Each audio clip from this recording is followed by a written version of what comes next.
Hello everyone, welcome to ClassFix board exams which is part of ClassFix Academy. আজিৰ এই ভিডিঅ'ত আমি আলোচনা কৰিম মেট্ৰিক পৰীক্ষাৰ ৰিজাল্টৰ টেন্টেটিভ ডেট সম্পৰ্কে।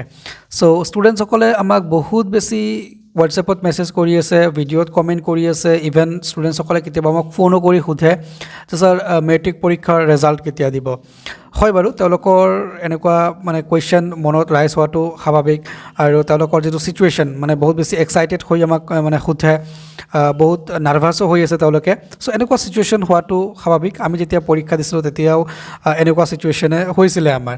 তো যি কি নহওক, আজিৰ এই ভিডিঅ'ত আমি ডিটেইলছত ডিছকাছ কৰিম আপোনালোকৰ মেট্ৰিক পৰীক্ষাৰ ৰিজাল্ট কেতিয়া ডিক্লেয়াৰ হ'ব পাৰে তাৰ টেন্টেটিভ ডেট সম্পৰ্কে।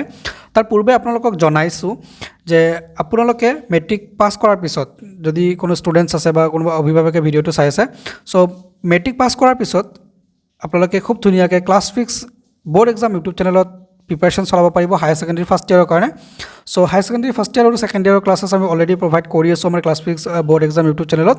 চ' ক্লাছেছবিলাক ৰেগুলাৰ পাবলৈ আমাৰ চেনেলটো ছাবস্ক্ৰাইব কৰি বেল আইকন প্ৰেছ কৰি ৰাখিব। আৰু তাৰ লগতে আপোনালোকে যদি ডেডিকেটেড প্ৰিপাৰেশ্যন চলাম বুলি ভাবিছে, অনলাইন বেটছ জইন কৰিম বুলি ভাবিছে, তেনেহ'লে আপোনালোকে আমাৰ যিটো app ClassFix Academy Google play ষ্ট'ৰত এভেইলেবল হয়, লিংক ডেছক্ৰিপশ্যনত আছে। চ' আপোনালোকে এপটো ইনষ্টল কৰি ল'ব। তাতে হায়াৰ ছেকেণ্ডেৰী ফাৰ্ষ্ট ইয়াৰ আৰু ছেকেণ্ড ইয়াৰৰ বেটছ আছে। আৰ্টছ, ছায়েন্স, কমাৰ্চ তিনিটা ষ্ট্ৰীমৰে ষ্টুডেণ্টসকল জইন কৰিব পাৰিব, কোনো অসুবিধা নাই।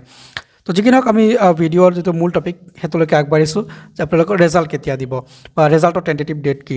চাওক, আপোনালোকৰ মেট্ৰিকৰ ৰিজাল্টটো বেচিকেলি কেইবাটাও ফেক্টৰৰ ওপৰত ডিপেণ্ড কৰি আছে ৰিজাল্টৰ ডেটটো। সেইটো হৈছে যে ইলেকশ্যন আছে, বিহু আছে। চ' এতিয়া ইলেকশ্যনৰ পূৰ্বে আপোনালোকৰ ৰিজাল্ট দিব নে ইলেকশ্যনৰ পিছত আপোনালোকৰ ৰিজাল্ট দিব, বিহুৰ আগত ৰিজাল্ট দিব নে বিহুৰ পিছত ৰিজাল্ট দিব। চ' এনেকুৱা বহুত এটা মানে কনফিউজন হৈ আছে। চ' আপোনালোকক জনাইছোঁ যে আপোনালোকৰ মানে ইলেকশ্যনৰ আগত মানে 9 এপ্ৰিলৰ আগত আপোনালোকৰ ৰিজাল্ট দিয়াৰ চান্সেছ বহুত বেছি কম। এনেকুৱা নহয় যে আপোনালোকৰ ৰিজাল্ট ডিক্লেয়াৰ নহ'ব পাৰে বা নহ'ব আপোনালোকৰ ইলেকশ্যনৰ আগত, তেনেকুৱা কোনো কথা নাই। ৰিজাল্ট ডিক্লেয়াৰ হ'ব পাৰে, কিন্তু চান্স বহুত বেছি কম, ঠিক আছে। কাৰণ আমাৰ ইলেকশ্যনৰ ডিউটিত বহুত বেছি অফিচাৰবোৰ এংগেজ হৈ থাকে। চ' বহুত বিজি এইকেইদিন। চ' এইটো সময়ত ৰিজাল্টটো ডিক্লেয়াৰ হোৱাৰ চান্সেছ বহুত বেছি কম। আফটাৰ ইলেকশ্যন আপোনালোকৰ ৰিজাল্ট ডিক্লেয়াৰ হ'ব পাৰে। চ' আমি যদি চান্স হিচাপে কওঁ তেন্তে 70% মান চান্স আছে আপোনালোকৰ আফটাৰ ইলেকশ্যন ৰিজাল্ট ডিক্লেয়াৰ হোৱাৰ। মানে 10 এপ্ৰিলৰ পিছত, মানে 9 তাৰিখে ইলেকশ্যন শেষ হ'লে 10 তাৰিখে ৰিজাল্ট ডিক্লেয়াৰ নহয়, আপোনালোকৰ 10 এপ্ৰিলৰ পিছত যেনেকৈ হয়তো আপোনালোকৰ 12-13 তাৰিখে ৰিজাল্ট এটা ডিক্লেয়াৰ হোৱাৰ চান্স আছে। মষ্ট প্ৰবাবলি আপোনালোকৰ তেনেকুৱা টাইমত হ'ব লাগে, মানে এটা হাই চান্স আছে আৰু, ঠিক আছে। কিন্তু যদি ইলেকশ্যনৰ পিছত মানে ধৰক আপোনালোকৰ 11, 12, 13 তেনেকুৱা তাৰিখত যদি ৰিজাল্ট ডিক্লেয়াৰ নহয়, তেন্তে আপোনালোকৰ ৰিজাল্ট ডিক্লেয়াৰ হ'ব বিহুৰ পিছত। কাৰণ 15 তাৰিখত বিহু আছে। চ' বিহুৰ পিছত আপোনালোকৰ ৰিজাল্ট ডিক্লেয়াৰ হ'ব। 20 তাৰিখৰ আশে পাশে আপোনালোকৰ ৰিজাল্ট ডিক্লেয়াৰ হ'ব। চ' হাই চান্স আছে আপোনালোকৰ ৰিজাল্ট ডিক্লেয়াৰ হোৱাৰ আফটাৰ ইলেকশ্যন। যদি আপোনালোকে চায় 12-13 তাৰিখে আপোনালোকৰ ৰিজাল্ট ডিক্লেয়াৰ হোৱাৰ হাই চান্স আছে।